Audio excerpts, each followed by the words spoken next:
હવે આપણે જેમ પહેલાં વાત થઈ હતી એમ આપણે 22,800નું જે લેવલ હતું એની રાહ હતી. આ 22,800નું જે લેવલ છે એ ગિફ્ટ નિફ્ટીમાં શુક્રવારે જ આવી ગયું હતું.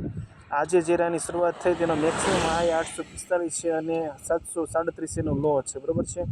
એટલે કે જે 22,000ના લેવલની જે આપણે વાત કરતા હતા એ આવી ગયું છે. હવે ખબર છે કે જો માનો કે આ 22,800 જો ગિફ્ટ નિફ્ટીમાં દેખાડતા હોય તો આપણું જે માર્કેટ છે, બરાબર છે, એની અંદર 22,700થી આપણું આ માર્કેટ ખુલશે આજે, બરાબર છે. હવે આમાં અમુક વસ્તુ ઉપર આપણે ધ્યાન આપવાનું છે, બરાબર છે. એ બાબતો કેવી છે, આપણે કોઈ પણ જો ટ્રેડ સેટઅપ કરતા હોય, બરાબર છે, તો એમાં તારીખો ખાસ જોવી પડશે. હવે જો આ અઠવાડિયાની વાત કરીએ તો જો 26 તારીખે રજા છે રામનવમીની, બરાબર છે.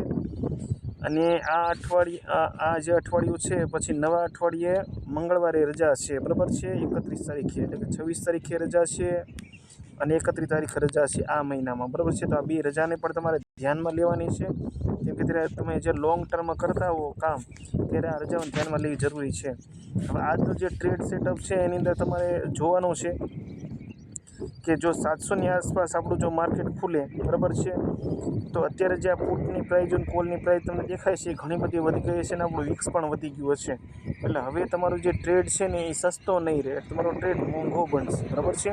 તો આ જે ટ્રેડ તમારો મોંઘો બનશે એટલા માટે આજનું જે આપણું જે છે ટાર્ગેટ, બરાબર છે, એ હવે 30 તારીખ સુધીનો જે આખો ટાર્ગેટ છે એ 22,000ની જે પુટ, બરાબર છે, 22,000ની પુટ અને 23,000ની કોલ છે, બરાબર. એની ઉપર આપણે કામ કરવાનું રહેશે. 22ની પુટ ને 23ની કોલ, બરાબર છે. આ 30 તારીખ સુધી તમારે આ સેટઅપને જાણવું રહેશે અને આમાં તમારે જો કંઈ ફાયદો લાગતો હોય તો નીકળી જવાનું છે.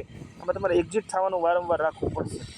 ત્યારે માર્કેટમાં મૂડ માહોલ ફરી જાય કાંઈ નક્કી છે નહીં, બરાબર છે. અને આમે જ વિચાર કરો કે આપણે હવે એક વર્ષના લો ઉપર આવી ગયા છીએ. જો ગયા વર્ષે શરૂઆત આપણે કરી હતી 22,000થી, બરાબર છે, ત્યાં જ આવવાની આપણે તૈયારી કરી રહ્યા છીએ.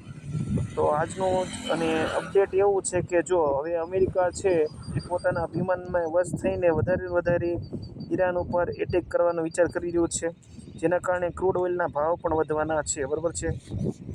ક્રૂડ ઓઇલના જો ભાવ વધશે તો તમને ખબર જ છે કે માર્કેટ આપણું જે છે ને એ નીચે જવાનું છે.